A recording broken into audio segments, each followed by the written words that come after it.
인구에서 가장 텅 빈 나라가 어디인지 아세요? 사하라 사막의 나라도 아니고 북극 근처 나라도 아닙니다. 바로 한때 세계를 정복했던 징기스칸의 나라 몽골입니다. 남한 15배 크기 땅에 서울 인구의 3분의 1밖에 없고 그 절반마저 수도 하나에 몰려 있어요. 왜 이렇게 됐는지 지금 그 이야기 시작합니다.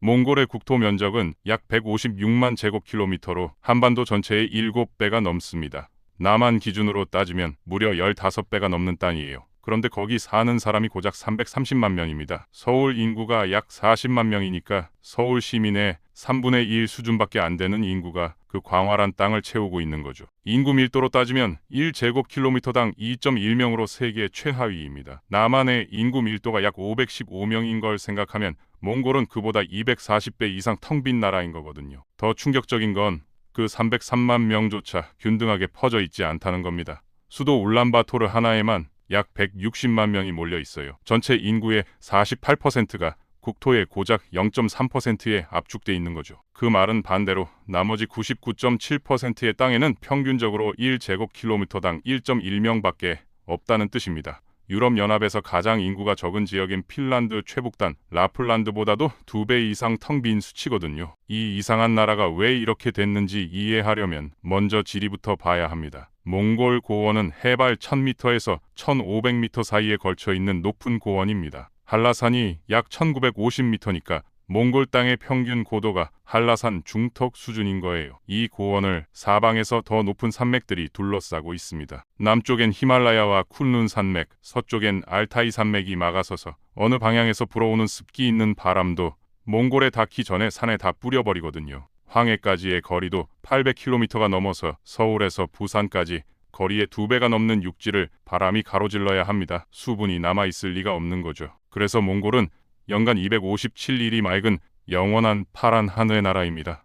들으면 좋은 말처럼 들리지만 실상은 비가 거의 안 온다는 뜻이에요.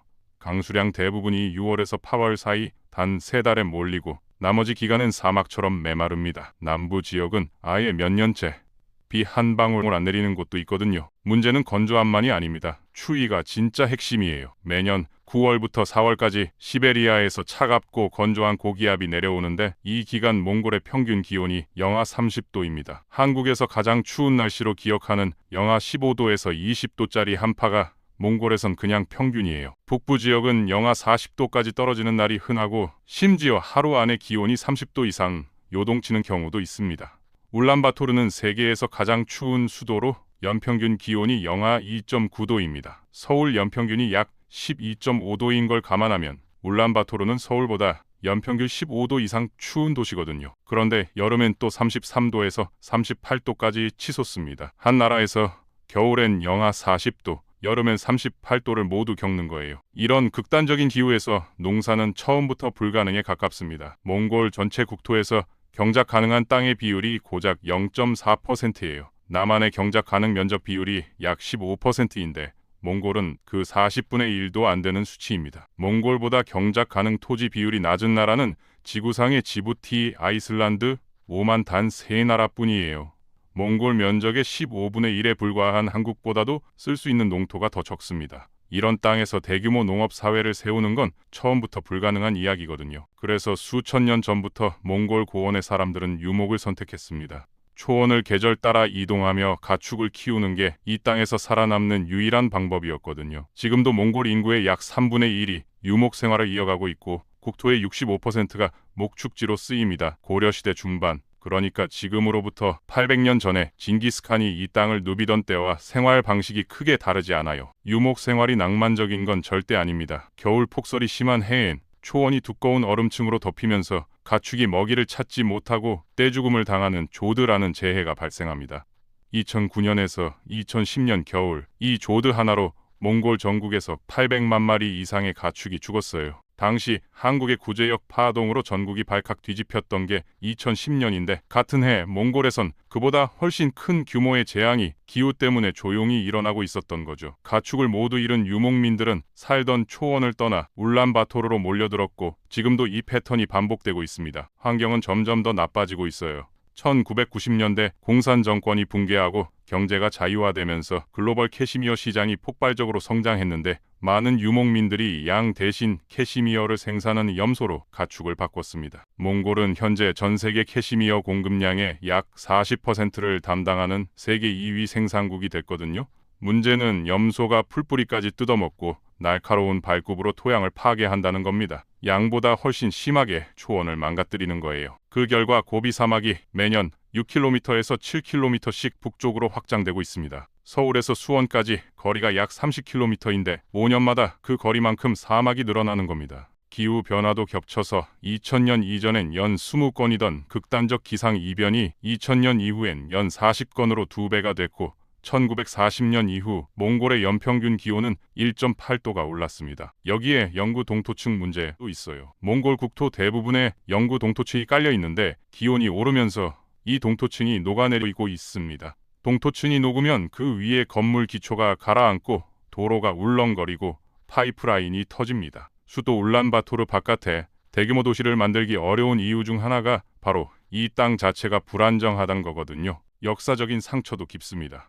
13세기 고려가 몽골의 침략을 받아 30년 넘게 저항했던 그 시절 징기스칸은 유라시아 대륙 전체를 제패하며 인류 역사상 최대의 연속 육지 제국을 건설했습니다. 그런데 그 영광은 오래가지 못했어요. 조선 개국보다 약 20년 앞선 1368년 원나라가 명나라에 무너지면서 몽골 세력은 고원으로 밀려났습니다. 그 이후 분열과 쇠퇴를 거듭하다가 임진왜란이 터지기 불과 수십 년 전인 17세기 말부터는 청나라의 지배 아래에 들어가게 됐습니다. 청나라 군대가 몽골 고원을 장악하는 과정에서 천연두가 함께 퍼졌습니다. 유목민들은 밀집된 도시 생활을 한 적이 없어서 이 질병의 면역이 전혀 없었거든요. 마치 유럽인들이 아메리카 원주민에게 천연두를 가져간 것과 똑같은 방식으로 몽골인들이 쓸려나갔습니다. 특히 영조 임금 시절인 1750년대 청나라의 준가르 몽골 정복 과정에서 준가르 인구의 50%에서 80%가 학살과 질병으로 사라졌습니다. 적게는 50만 명, 많게는 80만 명이 단기간에 지워진 거예요. 당시 조선 전체 인구가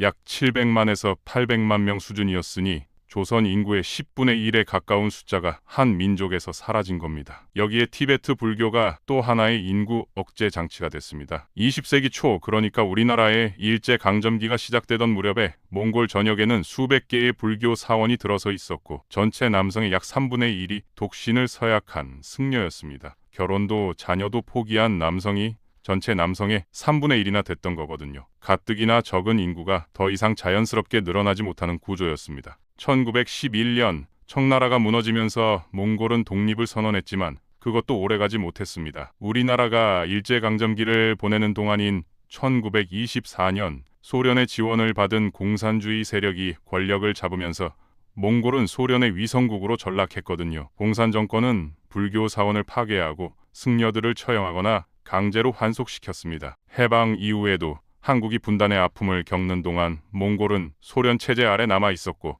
1990년이 돼서야 공산 정권이 무너지면서 비로소 독립민주국가로 거듭났습니다. 우리가 민주화 운동으로 뜨거웠던 그 시기 몽골도 거의 동시에 체제 전환을 겪고 있었던 거예요. 1990년 이후 경제가 급격히 자유화되면서 혼란이 찾아왔고 출생률이 급락했습니다. 1970년대엔 여성 한 명당 출생아 수가 7.3명으로 정점을 찍었는데 2000년대 이후엔 2.1명으로 뚝 떨어져서 지금도 그 수준을 유지하고 있습니다. 인구가 크게 늘기 어려운 상황인 거죠. 지금의 몽골이 처한 지정학적 현실은 더 어둡습니다. 인구 1억 4,600만 명의 러시아와 14억 명의 중국 사이에 고작 330만 명이 끼어 있는 나라예요. 남한 인구의 15분의 1도 안 되는 인구로 두 강대국 사이에서 버티고 있는 거죠. 러시아로부터는 석유와 가스의 98%를 수입하고 중국으로는 전체 수출의 90%를 보냅니다. 에너지는 러시아에, 수출 시장은 중국에 완전히 묶여있는 구조거든요. 더구나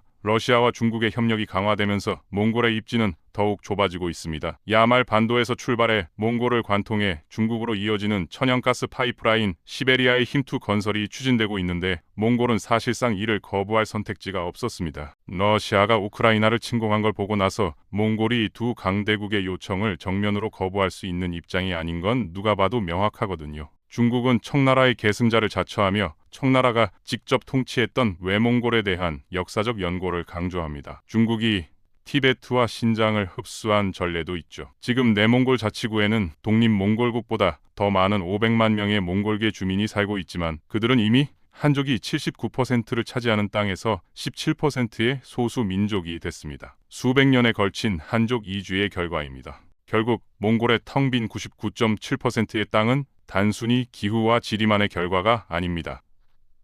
고려 때부터 시작된 유목의 역사, 조선시대 내내 이어진 청나라의 지배, 조선 인구의 10분의 1에 가까운 숫자를 단기간에 앗아간 학살과 전염병, 남성 3분의 1을 출산해서 배제한 종교제도, 일제강점기와 함께 시작되고 민주화 시대까지 이어진 소련 위성국의 역사, 그리고 지금도 진행 중인 사막화와 기후변화까지 모든 것이 층층이 쌓인 결과거든요. 징기스칸의 후손들은 세계를 한번 정복했지만 지금은 330만 명이 곰과 용 사이에서 조용히 줄타기를 이어가고 있습니다. 그게 지금의 몽골입니다.